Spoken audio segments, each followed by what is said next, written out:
শুরু হয়ে গেল রেকর্ডিং।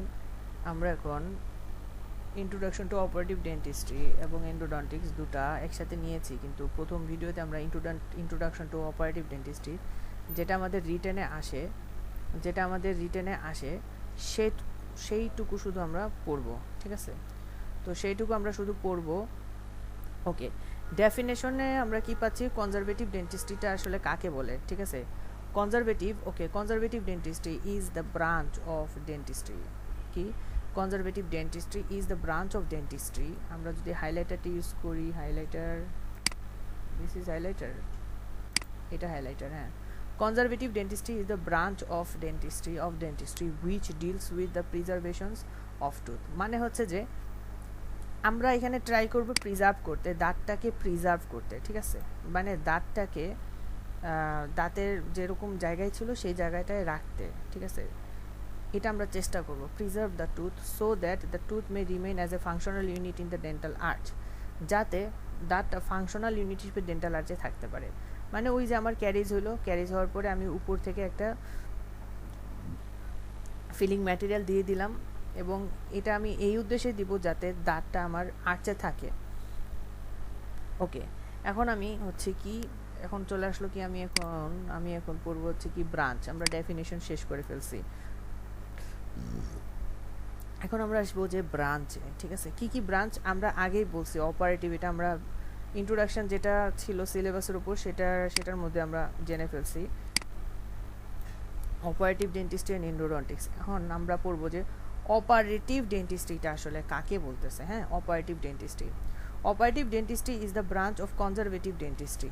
হ্যাঁ, এটা আসলে কি বলবো, এটা একটা ব্রাঞ্চ অফ কনজারভেটিভ ডেন্টিস্ট্রি, এটা একটা ব্রাঞ্চ অফ কনজারভেটিভ ডেন্টিস্ট্রি। হ্যাঁ, এটা একটা ব্রাঞ্চ অফ কনজারভেটিভ ডেন্টিস্ট্রি।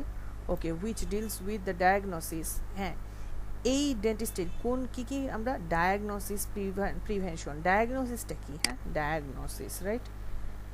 একটা পেশেন্ট আমার কাছে আসছে, হ্যাঁ, এখন আমাকে বের করতে হবে যে আসলে আমি কিছু কোয়েশ্চেন করব, কিছু প্রসিডিওর, কিছু ক্লিনিক্যাল এক্সামিনেশন করব, ঠিক আছে? তাহলে ডায়াগনোসিসের মধ্যে আমরা থার্ড ইয়ার থেকে জেনে আসছি যে ডায়াগনোসিসের ভিতরে হচ্ছে কি যে হিস্ট্রি টেকিং, ক্লিনিক্যাল এক্সামিনেশন, ঠিক আছে? এই দুটা মিলে হচ্ছে আমাদের ডায়াগনোসিস পার্টটা পড়ে, ঠিক আছে? ওকে, এই দুটা মিলে হচ্ছে আমাদের ডায়াগনোসিস পার্টটা পড়ে, ঠিক আছে? যে হিস্ট্রি টেকিং এবং ক্লিনিক্যাল এক্সামিনেশন, হিস্ট্রি এবং ক্লিনিক্যাল এক্সামিনেশন, এই দুটা মিলে আমাদের ডায়াগনোসিসটা হচ্ছে। ওকে, তারপরে হচ্ছে যে প্রিজারভেশন, হ্যাঁ, প্রিভেনশনটা কি? যে আমরা আগেই জেনেছি যে প্রিভেনশন, হ্যাঁ, ধরো আমাদের প্রিভেনশন আগে থেকেই, ধরো ডেন্টাল ক্যারিজের আমরা কিভাবে প্রিভেনশন করব? আমরা যদি ঠিকমতো দাঁত মাজি, ঠিক আছে? আমরা যদি 24 আওয়ারের ভিতরে 2বার আমরা দাঁত মাজি, তাহলে কিন্তু আমাদের প্রিভেনশনটা হয়ে যাচ্ছে, ঠিক আছে? তারপর আছে আমরা ফ্লুরাইডেশন যদি আমরা ঠিকমতো হয়, ফ্লুরাইড কন্টেনিং ওয়াটার যদি আমরা খাই ঠিকমতো, তাহলে কিন্তু আমাদের প্রিভেনশনটা হয়ে যাচ্ছে। মানে হচ্ছে কি যে একটা রোগ তৈরি হওয়ার আগেই আমাদের কি মেজারটা নিতে হবে, ঠিক আছে? সো সেটা হচ্ছে প্রিভেনশন। তো আমার অপারেটিভ ডেন্টিস্ট্রি আমার ডায়াগনোসিস, প্রিভেনশন, ট্রিটমেন্ট, এই তিনটা ডিপিটি, এটা শর্ট ফর্মে আমি লিখলাম, ঠিক আছে? ডিপিটি, এই ডিপিটিটা আমাদের করতে সাহায্য করে, ঠিক আছে? ডিপিটিটা কি? ডায়াগনোসিস, প্রিভেনশন অ্যান্ড ট্রিটমেন্ট, ঠিক আছে? আচ্ছা, ট্রিটমেন্ট অফ হার্ট টিস্যুস, এটা মনে রাখ, hard tissue, right? Hard tissue. Okay, এখানে আমাদের এক্সাম্পলে আমরা কি করি? অপারেটিভ নিয়ে আমরা রেস্টোরেশন করি। রেস্টোরেশন মানে হচ্ছে কি ফিলিং করে দেওয়া, ঠিক আছে? ইনলে করি, ইনলে মানে হচ্ছে যে ইনলে করি, তারপরে অনলে করি, ব্রিজ প্রিপারেশন করি। আচ্ছা, ব্রিজ প্রিপারেশনটা আগে যদি বলি যে এই হচ্ছে আমার ধরলাম একটা দাঁত, ঠিক আছে? এই একটা দাঁত, ঠিক আছে? হ্যাঁ, এই একটা দাঁত, আর আমার এইখানে কোনো দাঁত নাই, আবার এইখানে একটা দাঁত আছে, হ্যাঁ, এখানে একটা দাঁত আছে, এইখানে দাঁতটা নাই, ঠিক আছে? তো এখন আমি কি করব? এইখানে আমি একটা ব্রিজ করে দিব, হ্যাঁ। এই দাঁতটাকে আমরা রুট ক্যানেল করে ছোট করে ফেলবো, ঠিক আছে? ছোট করে উপরে ক্রাউন দিয়ে দিব, ঠিক আছে? ক্রাউন দিয়ে দিব, ক্রাউনটা থাকবে এইরকম, ঠিক আছে, এই, হ্যাঁ, উপরে ক্রাউন দিয়ে দিব, উপরে ক্রাউন দিয়ে দিব এরকম, এখানে এরকম থাকবে, এখান থেকে একটা জোড়া থাকবে, সরি বেশি নিচে নেমে গেছে, এটা এখান থেকে এই পর্যন্ত একটা জোড়া থাকবে, ঠিক আছে। এটা হচ্ছে আমাদের ব্রিজ, যে উপরে আমি এরকম ক্রাউন করে দিব, ঠিক আছে। So this is bridge. So ব্রিজটাও আমার এখানে আন্ডারে, ঠিক আছে, only inlay only bridge preparation, ব্রিজটাকে ব্রিজটি প্রিপারেশনটা করা সেটা, আচ্ছা ঠিক আছে, অনলে প্রিপারেশন, ঠিক আছে, অনলে এবং ইনলে। আচ্ছা, অনলে ইনলে এখন আমি পুরো ক্লিয়ার, আমার কনসেপ্টটা নাই, ঠিক আছে, আমি এটা জেনে তারপরে জানাবো, ঠিক আছে। আচ্ছা, এখন আসবো যে purpose or objectives of operative dentistry, সেটা কি objectives and purpose of operative dentistry, diagnosis, prevention, ঠিক আছে, প্রিভেনশন, ওকে ওকে। সেটা হচ্ছে যে পারপাসে আমরা জানলাম, পারপাস বা অবজেক্টিভ, উদ্দেশ্য, আমার অপারেটিভ ডেন্টিস্ট্রি কেন করব, কি উদ্দেশ্য, ওই যে আমরা আগেই জানলাম যে ডিপিটি, ঠিক আছে, ডিপিটি, ডায়াগনোসিস, ঠিক আছে, আমরা কি জানি যে ঠিক আছে, আমরা জানি যে ডায়াগনোসিস, প্রিভেনশন, ঠিক আছে, এবং ট্রিটমেন্ট, ঠিক আছে, ওকে। প্রিভেনশন, আমরা কোন একটা দাঁতে পিট অ্যান্ড ফিশারটা কি, হ্যাঁ, ধরলাম এটা আমার দাঁত, ঠিক আছে, এটা আমার দাঁত, হ্যাঁ, সরি ফর, ওহো বাজে হচ্ছে খুব আঁকা। তো আমার ধরলাম যে এইখানে একটা ছোট্ট একটু গর্ত হয়েছে, অল্প একটু, হ্যাঁ, এটুকু ধরো গর্ত হয়েছে, ঠিক আছে, বা এইখানে একটুখানি গর্ত হয়েছে, হ্যাঁ, অল্প একটু। এটা হচ্ছে এটাকে আমি এখন ফিলিং ম্যাটেরিয়াল দিয়ে ফিল করে দিব, হ্যাঁ, ফিলিং ম্যাটেরিয়াল দিয়ে ফিল করে দিব, অল্প একটু ছোট। এটাকে কাটবো না, কিছু করবো না, জাস্ট উপর দিয়ে দিব, এটাকে ফ্লোয়েবল কম্পোজিট দিয়ে আমরা এটাকে ফিল আপ করতে পারি।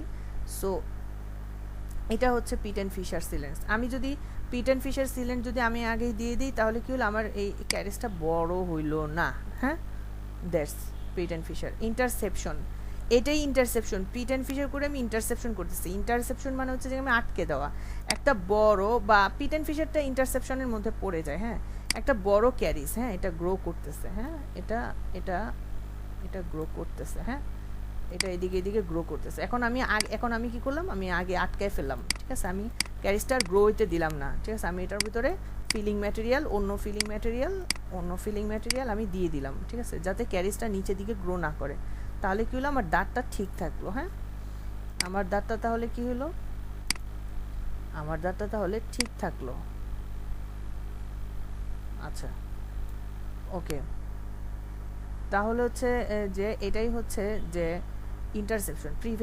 প্রিজার্ভেশন, স্পেস মেনটেইনার, প্রিজার্ভেশন করতে পারি, ঠিক আছে, আমরা দাঁতকে প্রিজার্ভ করতে পারি স্পেস মেনটেইনারের সাহায্যে। এটা অর্থের পড়াশোনা, এটা আমরা পরে পড়তেছি। আচ্ছা, তারপরে ইন্টারসেপশনটা বুঝলাম। আর restoration includes restoring form, function, phonetics. আচ্ছা, রেস্টোরেশন করলে কি হবে, আমি এটা দিয়ে খাইতে পারবো, এটা আমার ফর্ম থাকলো, ফাংশন থাকলো, ফোনেটিক্স, আমি কথা বলতে পারবো ভালো মতো, এটাই, ঠিক আছে। আচ্ছা, এখন আসবে যে কি মেনটেইনেন্স, ঠিক আছে, ওকে, হ্যাঁ, তেমন কিছু বোঝার কিছু নাই। এখন আমরা ইন্ডিকেশনে চলে যাবো, কখন আমরা অপারেটিভ, ডেন্টাল ক্যারিজ, ঠিক আছে, loss of enamel structures, attrition, abrasion, abfraction, এটা নিয়ে একটা বিশদ চ্যাপ্টার আছে, অ্যাট্রিশন, অ্যাব্রেশন, অ্যাফ্র্যাকশন, এটা নিয়ে বিশদ চ্যাপ্টার আছে, এই চ্যাপ্টারটা পড়তে হবে ভালো মতো। আচ্ছা, এটা তখন আমরা জানবো যে অ্যাট্রিশন কি, অ্যাব্রেশন কি, এবং অ্যাফ্র্যাকশনটাও কি, ঠিক আছে, হ্যাঁ, এগুলো আলাদা করে আমরা জানবো। আচ্ছা, ম্যালফর্ম, ট্রমাটাইজ টুথ অ্যান্ড ফ্র্যাকচার, ম্যালফর্মড, ঠিক আছে, ম্যালফর্ম, ট্রমাটাইজ টুথটা কি, ট্রমাটাইজ আমি ব্যথা পাইলাম, এখানে আমি ব্যথা পেলাম, ম্যালফর্ম ফর্মেশনে যখন উঠছে তখনই দেখা গেছে যে দুটা দাঁত একসাথে লেগে গেছে এইভাবে, হ্যাঁ, ম্যালফর্মড, ঠিক আছে, ম্যালফর্ম টুথ এরকম করে লেগে আছে দুইটা দাঁত, ঠিক আছে, ম্যালফর্ম। অথবা ম্যালফর্ম টুথ এটা না, সরি, এটা হচ্ছে উঠায় যদি সমস্যা হয়। ম্যালফর্ম টুথ হচ্ছে যে ওই যে অ্যামিলোজেনেসিস ইমপারফেক্টা, ডেন্টিনোজেনেসিস ইমপারফেক্টা, ওইটা হচ্ছে ম্যালফর্ম টুথ, ঠিক আছে। আচ্ছা, এই এস্থেটিকের যেটা সমস্যা, সেটাই হচ্ছে যে এরকম আঁকাবাঁকা যদি দাঁত উঠে, ঠিক আছে, এরকম আঁকাবাঁকা যদি দাঁত উঠে, তাহলে কিন্তু আমার এস্থেটিকে প্রবলেম হচ্ছে। আচ্ছা, ডেভেলপমেন্টাল ডিফেক্টস ওই অ্যামিলোজেনেসিস ইমপারফেক্টা, ওগুলাই, ঠিক আছে, ম্যালফর্ম ফর্মেশনে যদি সমস্যা হয় তাহলে সেই দাঁতের হচ্ছে ম্যালফর্ম, ঠিক আছে। আচ্ছা, এখন আমরা পরের দিকে যাই। তো আমার কি কি স্কোপ আছে, হ্যাঁ, scope of operative dentistry includes, scope কি সুযোগ আছে, আমি এই অপারেটিভ ডেন্টিস্ট্রিতে আসলে আসলে আমি কী কী কাজ করার সুযোগ পাবো, to know the condition of the affected tooth and other tooth, ঠিক আছে। টুথ এফেক্টেড টুথ, যে দাঁতটা আমার ক্ষতি হয়েছে সেই দাঁতটা এবং আদার টুথের যে কন্ডিশন সেটা আমরা জানতে পারবো, to examine not only the affected tooth but also the oral and systemic health of the patients. Affected tooth, আমরা শুধুমাত্র এফেক্টেড টুথ সম্পর্কে জানবো না, আমরা ওরালের অবস্থাটা কেমন এবং পেশেন্টের কোনো সিস্টেমিক হেলথের প্রবলেম আছে কিনা সেটাও আমরা জানতে পারবো। এখন এটা তো মেডিসিন পড়ে আসছোস তোরা, এখন তোরা এটা খুব ভালো জানবি, ঠিক আছে। সিস্টেমিক হেলথটা কীভাবে জানতে পারবা, যে ওরাল দেখে, ঠিক আছে, এটার বলার কিছু নাই। আচ্ছা, তারপর হচ্ছে to diagnose the dental problems and the interactions of problems area with the tissues, diagnose the dental problems, ঠিক আছে, আমার ডেন্টালে কী কী প্রবলেম আছে আমি এটা ডায়াগনোসিস করে এটা কি কোন প্রবলেম সেটা আমরা বের করতে পারবো। To provide optimal treatment plan to restore the to return to health and functions, ঠিক আছে। আচ্ছা, to provide optimal treatment plan to restore the tooth, আচ্ছা, to return to health and functions, আচ্ছা, and increase overall well being of the patients. আচ্ছা, treatment plan দিয়ে দিব, ঠিক আছে। ট্রিটমেন্ট প্ল্যানের এখানে অপশন আছে thorough knowledge of dental materials. এখন কি আমি একটা ম্যাটেরিয়াল, আমি আগেই এটা বলছি যে এখানে থরো নলেজ অফ ডেন্টাল ম্যাটেরিয়ালের আমরা ব্যাপারটা জানতে পারবো, যে কি, যে ম্যাটেরিয়াল অ্যামালগাম আছে, কম্পোজিট আছে, এগুলো কিভাবে কাজ করে, কতটুকু দিতে হবে, এইটা নলেজ না থাকলে তো আমরা একটা টুথ কি জানি বলে এটা তো আমরা করতে পারবো না, ঠিক না। তো থরো নলেজ আমাদের লাগবে। একটা ক্যারিজওয়ালা টুথ, এটা তো আমরা ঠিক করতে পারবো না। সো এটা two understand the biological basis and functions of various tooth tissues, ঠিক আছে। সো টুথ টিস্যুস, যেই টুথ টিস্যুগুলো আছে, এনামেল, ডেন্টিন, সিমেন্টাম, এগুলোর যে টিস্যুগুলো, এগুলো থেকে যেগুলো ফর্ম হয়, এগুলো আমরা ভেরিয়াস ফাংশন আমরা এই অপারেটিভ ডেন্টিস্ট্রিতেই জানতে পারবো। To maintain the pulp Vitality and prevent the occurrence of pulp pathology, আমরা পাল্প ভাইটালিটি কীভাবে মেনটেন করব এটা আমরা জানতে পারবো, এবং কীভাবে আমরা to prevent the occurrence of pulp pathology, ঠিক আছে। পাল্পের যাতে প্যাথোলজি না হয় সেটা আমরা কিভাবে বন্ধ করে রাখতে পারি, সেটার যে টেকনিক্সগুলো সেটা আমরা জানতে পারবো, ঠিক আছে। Okay, to have knowledge of dental anatomy and histology, আমরা ডেন্টাল অ্যানাটমি এবং হিস্টোলজির অবশ্যই একটা ভালো নলেজ নিতে পারবো এই operative dentistry. To understand the effects of the operative procedures and treatments of disciplines and to understand the appreciation for infection control, তো আমরা এগুলো জানতে পারবো। সো আসলে এই যেই কোয়েশ্চেনগুলো আমরা আলোচনা এগুলো কিন্তু পরীক্ষায় আসে, ঠিক আছে। সো এই কোয়েশ্চেনগুলো মুখস্থ করে ফেলতে হবে, তো এইটা স্ক্রিনশট নিয়ে রেখে তোমরা লিখে ফেলতে পারো ইচ্ছা করলে, ঠিক আছে। সো এটা খুব important. So that's all for এই ইন্ট্রোডাকশন।